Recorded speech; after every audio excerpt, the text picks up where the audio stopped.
Bonjour et bienvenue à cette capsule de Recherchons les kin où l'on rencontre, dans le cadre du cours Plan de perfectionnement en sciences de la santé, des chercheurs et chercheuses diplômés en sciences de l'activité physique afin d'explorer les différentes avenues de carrière post-académique possibles. Aujourd'hui, je rencontre Véronique Richard qui a complété son doctorat à l'École de kinésiologie et des sciences de l'activité physique en psychologie du sport. Elle a par la suite complété un postdoctorat dans cette même discipline à la Florida State University. Elle s'intéresse aux effets de l'amélioration de la créativité sur les performances motrices et l'adaptation psychologique. Elle est maintenant chercheuse associée au Centre de recherche de l'École nationale de cirque, où elle travaille sur des projets de créativité. Elle est également chercheuse à l'Université de Queensland en Australie. Bonjour Véronique. Salut! Comment vas-tu? Ça va très bien et toi?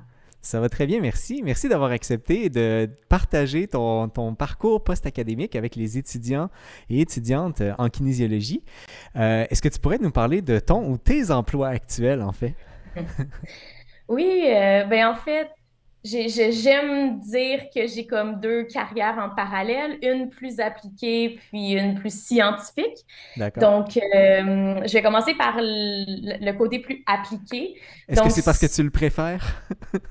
non, pas nécessairement. C'est pour ça que j'ai continué les deux en D'accord. parallèle parce que j'ai vraiment de la difficulté à décider Uh-huh. qu'est-ce que je préfère. Donc, en fait, suite à la maîtrise à l'Université de Montréal, j'ai pu appliquer pour devenir un membre professionnel de l'Association canadienne de la psychologie du sport. Donc, au Canada et aux États-Unis, on appelle cette profession-là consultante en performance mentale.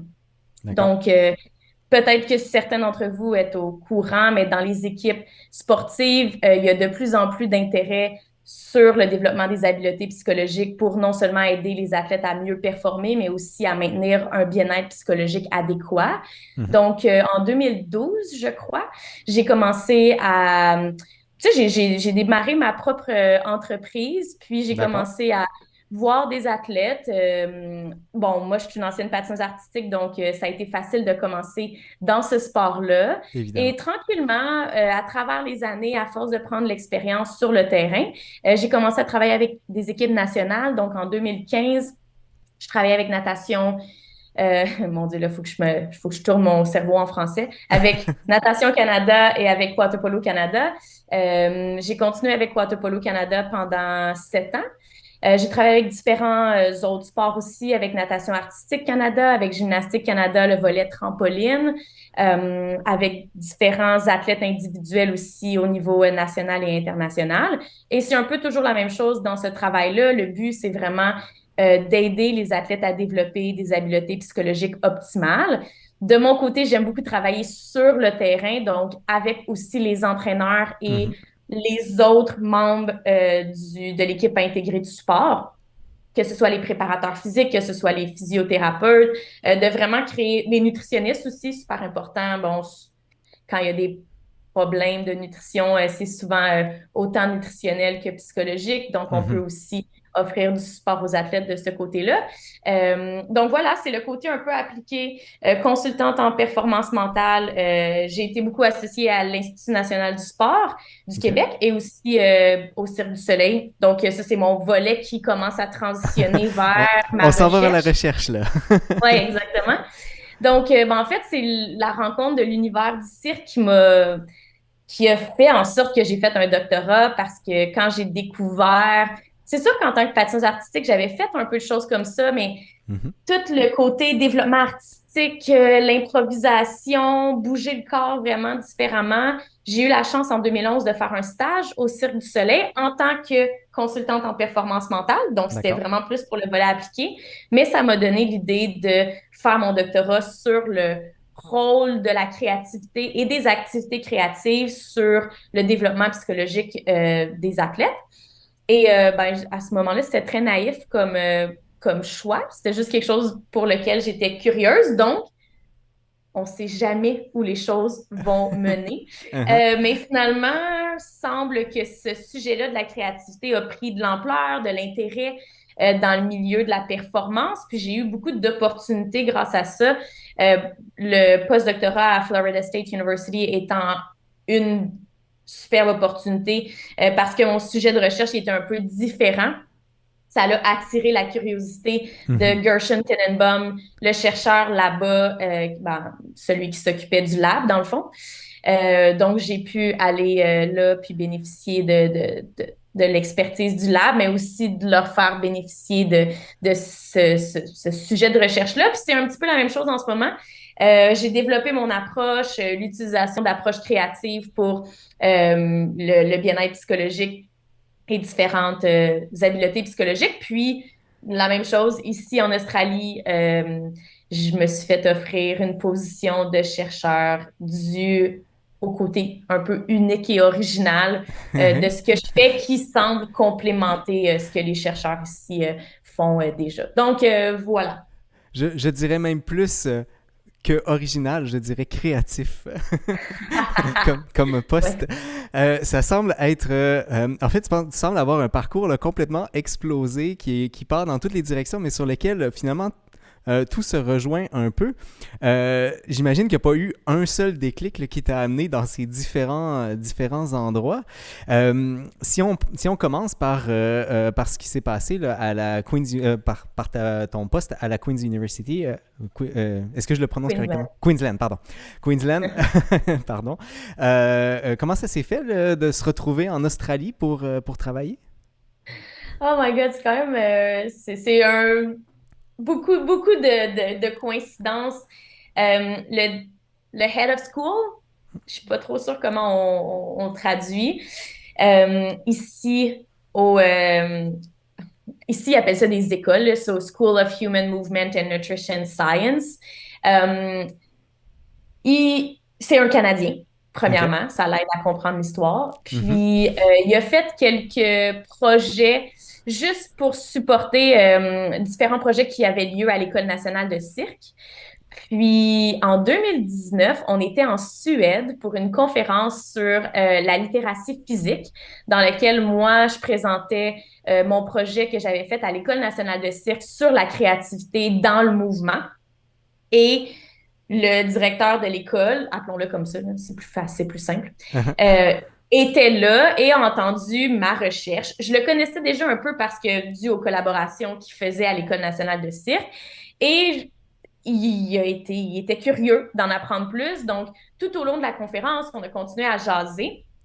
Et encore là, ça, c'est des gros hasards. Mais mon côté plus appliqué faisait en sorte aussi qu'au même moment, j'avais développé une collaboration avec les Australiens qui m'amenait à faire beaucoup de workshops pour eux sur la créativité. Et juste quelques mois plus tard, en 2020, juste avant la pandémie, j'ai été invitée à venir en Australie pour presque 3 semaines et on a fait un Creativity Tour. Donc, OK. j'allais des clubs sportifs professionnels ou des équipes nationales. Puis, je faisais le développement de la créativité autant avec les athlètes qu'avec les entraîneurs. Et quand je suis arrivée ici à Brisbane, euh, le directeur de l'école était déjà en poste, donc il a voulu me rencontrer. Et c'est un peu comme ça que ça a démarré. Il était vraiment curieux de savoir qu'est-ce que je faisais ici en Australie, c'était quoi ce développement-là que je faisais avec les athlètes. Et là, lui, il a vu une opportunité, en fait, de combiner plein de choses. Il m'a offert, bon, là, après la pandémie a beaucoup Ça, ça a changé, retardé les modifié un peu choses. les plans, mais c'est comme ça un peu. Tu sais, je pense qu'en général, quand je repense à qu'est-ce qui a fait dévier ma carrière, c'est toujours des rencontres, tu sais, des rencontres accidentelles, mais comme agréables et ouais, c'est les gens. Mais tu mentionnes accidentel, mais je vais quand même noter parce qu'il y a certaines personnes, je pense, qui ne comprennent pas peut-être l'importance des conférences à l'intérieur de la recherche. Et tu mentionnes avoir fait un premier contact avec cette personne. Évidemment, à la fin, il ne va pas te donner un poste tout de suite, mais au moins, c'est un bon moment pour commencer à rencontrer des personnes dans le milieu. 100%. D'ailleurs, mon premier postdoc avec Gershon Tenenbaum, c'est aussi dans une conférence que je l'ai rencontré parce qu'il m'a entendu parler, ça l'a attiré sa curiosité. Donc, oui, le networking, en fait, Mhm. le réseautage, Réseautage, tout à fait. je Euh, crois que c'est quand même assez important. Tout à fait. Tu travailles sur la créativité. Est-ce que toi, tu te considères créative, actrice de changement dans ton milieu de travail? Et je pense que les gens qui m'entourent diraient que oui. Oui, j'aime beaucoup, beaucoup. En fait, je pense que des fois, j'aime beaucoup changer les choses, faire en sorte que les choses soient différentes, qu'on réalise aussi que des fois, on est juste pris dans une espèce de routine ou de pattern Mhm. qu'on oublie même de se questionner si réellement ce qu'on est en train de faire, ça a des bénéfices, que ce soit des bénéfices en termes de performance, mais que ce soit des bénéfices en termes de bien-être. Euh, ouais, j'aime beaucoup déstabiliser, en fait. Je pense que c'est aussi tous les sports avec lesquels j'ai travaillé. Puis aujourd'hui, c'est un de mes critères pour commencer une collaboration, que ce soit en recherche ou que ce soit plus appliqué, c'est le désir de changer, l'ouverture à se faire déstabiliser, à être Mhm. déstabilisé, à questionner, à pas accepter le statu quo, à toujours, oui, c'est sûr que c'est ça mon plaisir, en fait, autant d'un côté que de l'autre, que ce soit appliqué ou que ce soit scientifique.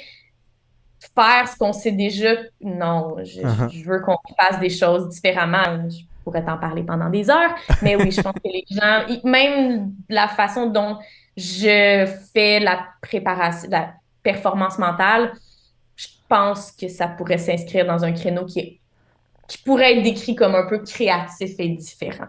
Mhm, tout à fait. J'aime beaucoup le terme déstabiliser que tu as utilisé parce que c'est vrai qu'une fois qu'on a développé des choses, surtout, et là je pense à d'autres domaines complètement, par exemple en programmation, par exemple, on finit par s'asseoir sur ce qu'on a développé en disant bon, c'est bon, j'ai Mm. quelque chose de bon, mais une fois de temps en temps, se pousser à l'extérieur de ce qu'on a fait, ne serait-ce que pour aller voir ce qu'il y a ailleurs ou ce qui n'existe pas encore. Ouais. C'est un peu l'essence de la recherche, là, finalement. Ouais, je pense que je fais aussi, c'est ce qui m'a amené en Australie. J'étais très confortable au Canada, tout était bien installé, j'avais des bons contrats. Mais je me suis dit, ah, ça commence à être un peu trop confortable, allons voir ailleurs et déstabilisons La vie. le, yeah, l'état normal.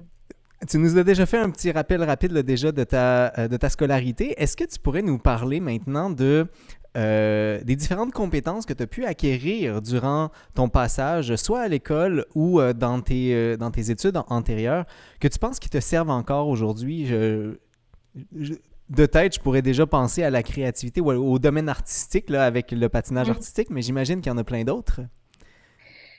Oui, ben, hey, mon Dieu, c'est sûr qu'il y a plein, plein d'habiletés. Tu sais, autant qu'on pourrait y aller dans les habiletés beaucoup plus euh, techniques. Donc, tu sais, c'est certain que mon passage à l'Université de Montréal, tout ce qui est plus recherche, méthode de recherche, je sais que c'est pas toujours les cours qu'on Les plus le préfère fun. quand on est un étudiant.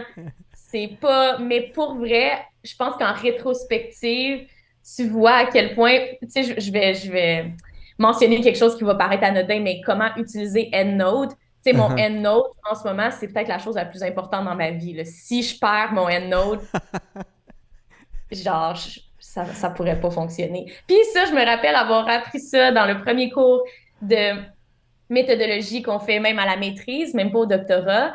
Fait que, tu sais, ça, c'est vraiment des habiletés techniques qui me Mhm. suivent encore aujourd'hui puis qui facilitent mon travail de recherche. Mhm. Euh, mais c'est sûr que, en fait, je pense que faire un doctorat, d'entrer un peu dans le monde académique, ça m'a permis de pousser les idées à un autre niveau. OK.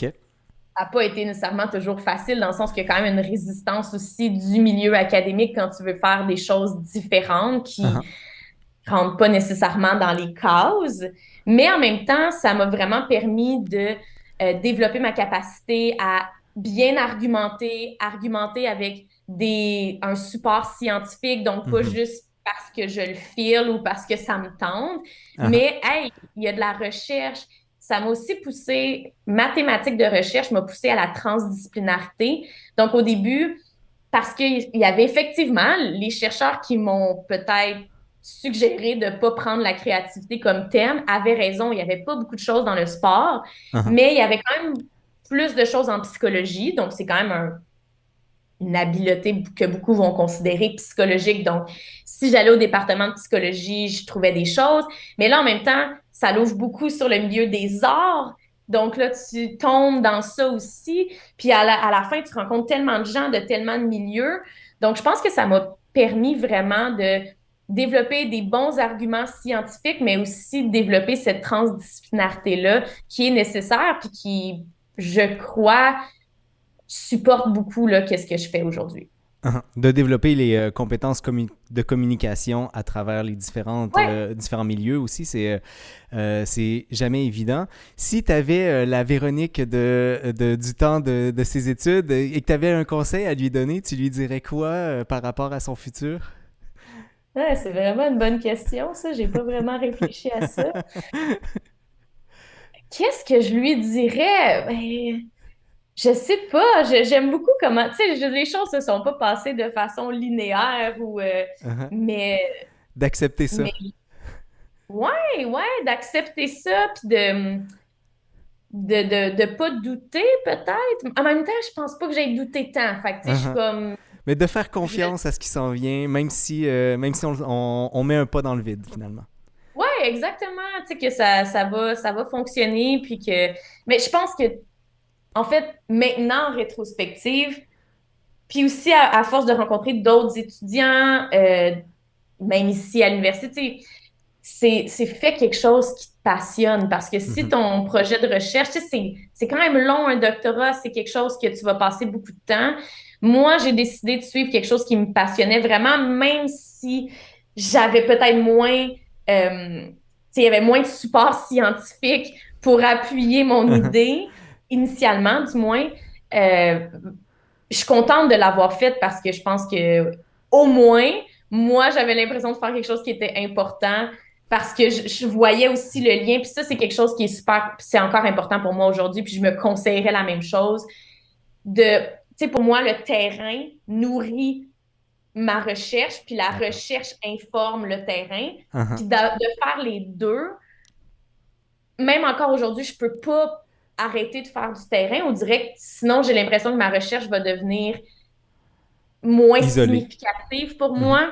Donc, tu sais, c'est toujours cette espèce, puis c'est peut-être vraiment juste personnel parce que pour moi, j'ai besoin de voir que ce que je fais dans ma recherche, ça a un impact sur le terrain et vice-versa.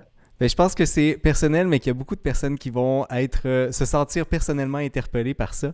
On est presque à la fin. J'aime ça de poser la question très rapidement. Des fois, la réponse est rien, mais je pose la question tout de même. Est-ce que tu as une anecdote de ton passage à l'école de kinésiologie que tu voudrais partager avec tes nouveaux collègues?